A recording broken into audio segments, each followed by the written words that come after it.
नमस्कार दोस्तों, मैं सतीश सुमन आपके अपने YouTube चैनल श्रेष्ठ भारत में आपका स्वागत करता हूं।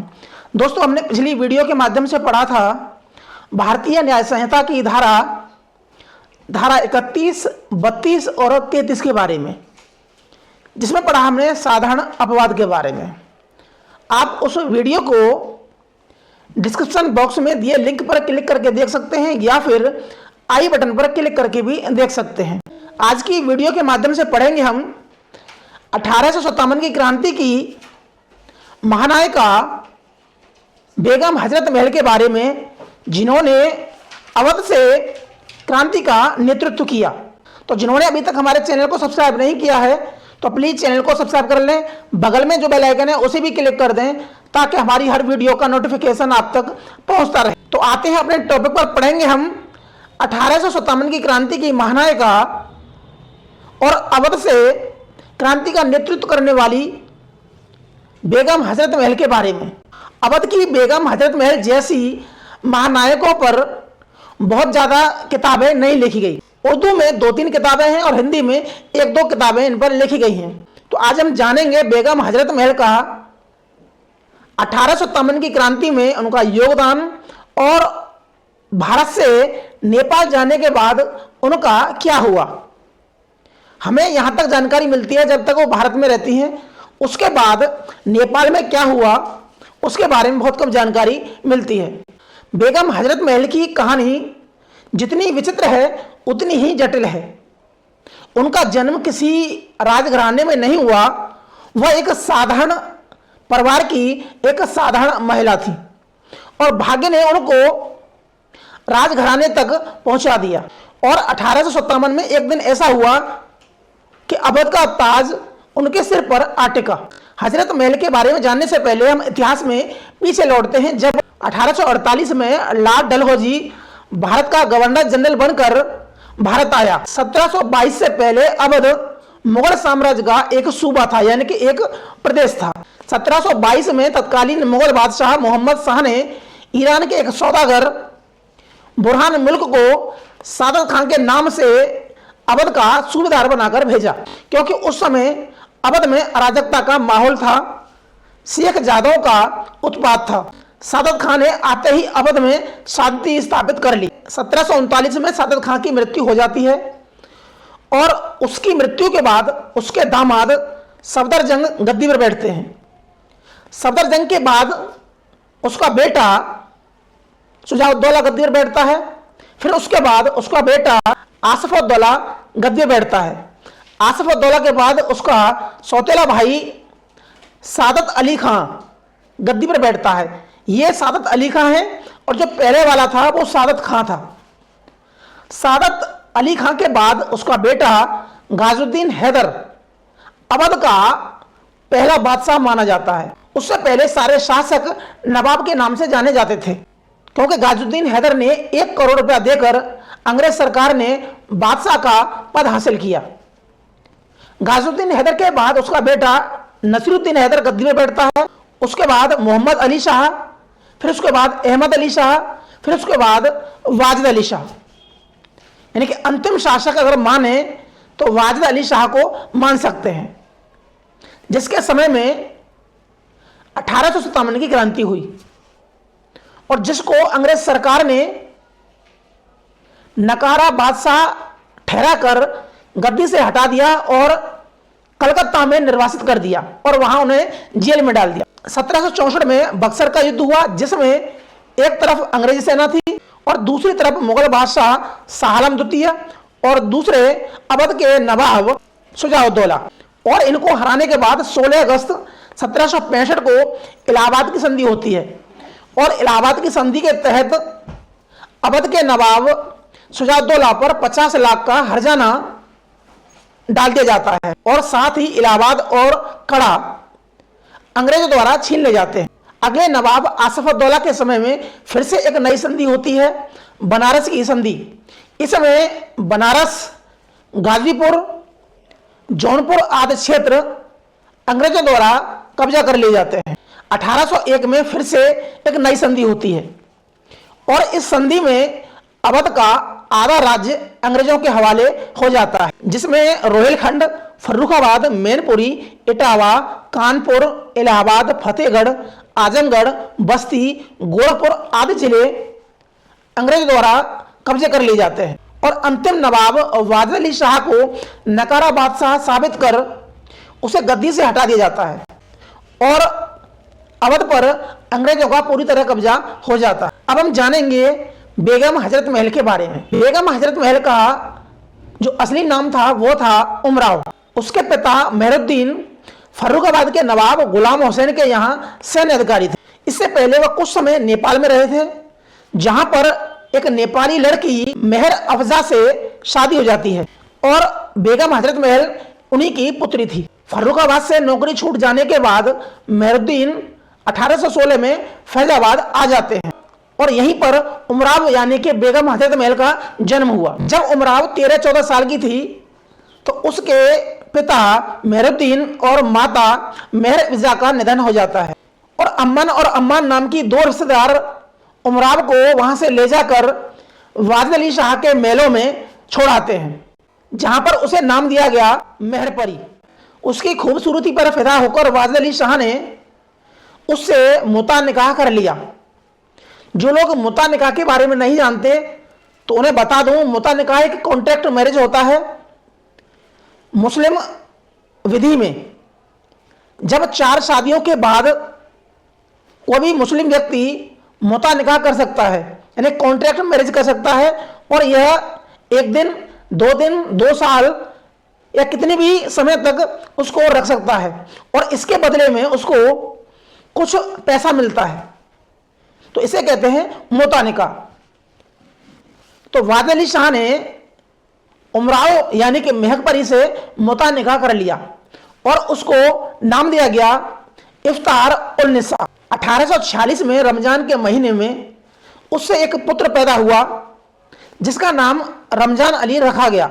लेकिन वाजिद अली शाह के पिता अहमद अली शाह ने अपने पोते का नाम बिरजेश कद्र रखा।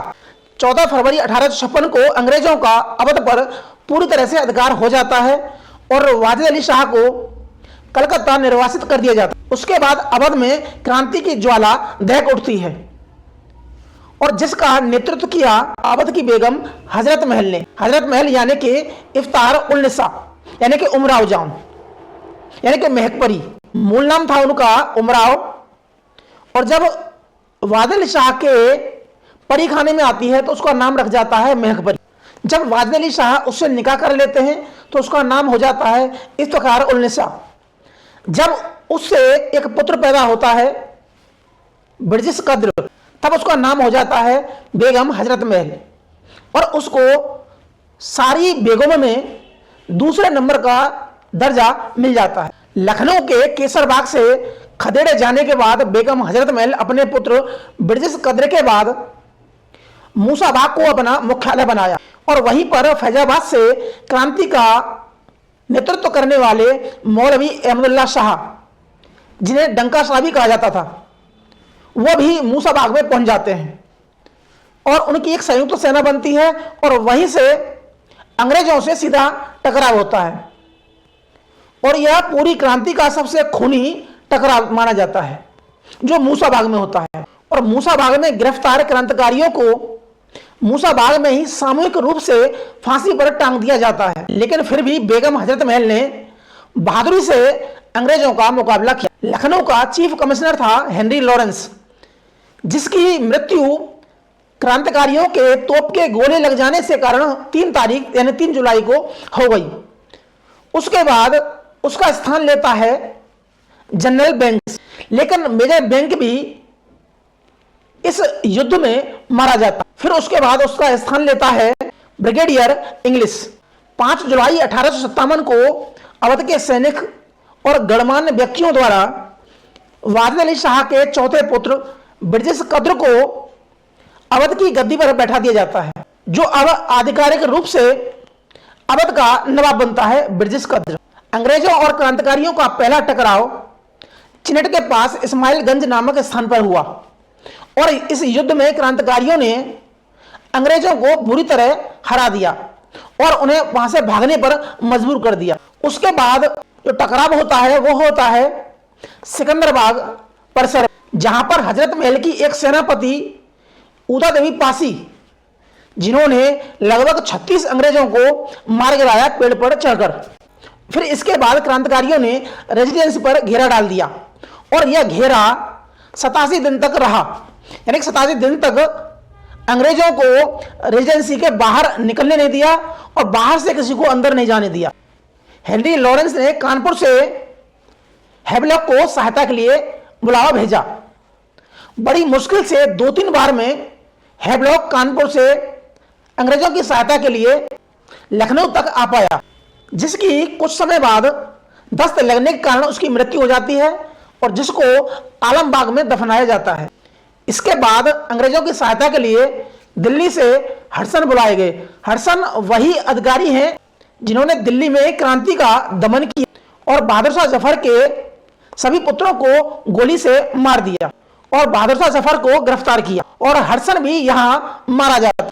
19 मार्च 1858 को अंग्रेजों के द्वारा पूरी तरह से लखनऊ यानी कि अवध पर कब्जा कर लिया गया। बेगम हजरत महल को नेपाल भागना पड़ा और मौलवी अहमदुल्ला को पय्यामा जाना पड़ा, जहां पर वहां के राजा के भाई ने धोखे से उसको पकड़ लिया और उसकी गर्दन काटकर अंग्रेजों के हवाले कर दी इनाम के लालच में। और अंग्रेजों ने मौलवी अहमदुल्ला की गर्दन को शाहजहांपुर की कोतवाली के बाहर टंगवा दिया और उनके शरीर को उनके धर्म के रीति रिवाज के खिलाफ जला दिया। हजरत बेगम मूसाबाग से हटकर भरावा पहुंची, जहां के तालुकेदार राजा मर्दान ने उसको धोखा दिया। उसके बाद वह नेपाल जाने को तैयार हुई। उधर नेपाल के शासक जंग बहादुर ने नेपाल में घुसने से मना कर दिया और कहा कि आप अंग्रेजों के समक्ष समर्पण कर दें, लेकिन समर्पण करने से बेगम ने पूरी तरह से मना कर दी। बेगम ने कहा कि जब तक मेरे शरीर में खून का कतरा है मैं अंग्रेजों के समक्ष घुटने नहीं टेकूं। लेकिन नेपाल की कुछ जनता बेगम को नेपाल में शरण देने के पक्ष में थी, क्योंकि वह जानते थे कि नेपाल बेगम हजरत महल का ननिहाल है। अंग्रेजों ने बेगम को खत भेजा कि वह हिंदुस्तान वापस आ सकती हैं, सरकार उनको उनके रुतबे का सम्मान करेगी और उनके रुतबे के अनुसार उनको पेंशन भी देगी। लेकिन हजरत बेगम ने उस पेंशन को ठुकरा दिया और कहा कि जब तक जीऊंगी अंग्रेजों की मुखालफत करती रहेगी। नेपाल के राजा जंग बहादुर ने बेगम को रहने के लिए किराए पर एक जगह दे दी। कुछ सालों तक रहने के बाद बेगम काठमांडू की ओर चली और वहां पर उन्होंने एक जगह खरीदी और वहां पर एक सुंदर घर बनवाया और उसका नाम रखा गया बर्फ कोठी। कुछ समय बाद उस पूरे मोहल्ले को बर्फ बाग के नाम से जाना गया। अप्रैल के आखिरी दिनों में ब्रिटिश कद्र के 300-400 चेचक के फोड़े निकल आए। तब भी अंग्रेजों के द्वारा बेगम को खत भेजा गया समर्पण करने के लिए, लेकिन बेगम ने समर्पण नहीं किया। 1864 में बेगम ने अपने पुत्र ब्रिटिश कद्र का निकाह किया नेपाल की एक रईस दाऊद बेग की पुत्री मेहताब आरा से। निकाह के बाद उसका नाम रखा गया नवाब अख्तर बहू बेगम। ब्रिटिश और बहू बेगम से 5 बच्चे पैदा हुए, 3 बड़ी लड़कियां मेहर, जमाल और हुसन और 2 बेटे थे अंजुम और खुर्शीद। पोते पोतियों को खिलाने में बेगम के सारे गम गायब हो गए। कई बार ब्रिटिश कद्र ने भी बेगम को भारत जाने के लिए कहा, लेकिन बेगम ने मना कर दिया। 1 अप्रैल 1879 को बेगम हजरत महल को हल्का सा बुखार चढ़ा और धीरे धीरे यह बुखार बढ़ता गया। दवा भी ली, लेकिन बुखार था कि उतरा ही नहीं। 7वें दिन स्थिति यह आ गई कि उनको कमजोरी आ गई और वह बोलना चाह रही थी लेकिन बोल नहीं पा रही थी। ब्रिटिश कद्र भी उसमें बीमार था।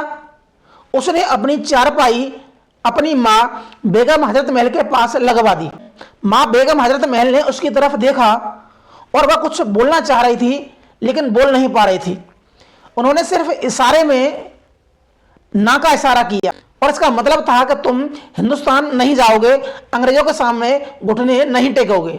दूसरी बार बेगम हजरत महल का हाथ आधी दूरी तक उठा और ऊपर नहीं जा पाया और झटके से नीचे आ जाता है।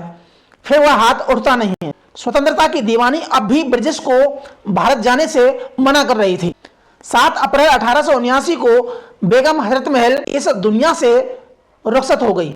पुत्र ब्रिटिश कद्र समझ गया कि मां क्या कहना चाह रही थी। वह कहती रही कि ब्रिटिश तुम मेरे पुत्र हो, फिरंगी के आगे कभी गिड़गिड़ाना नहीं।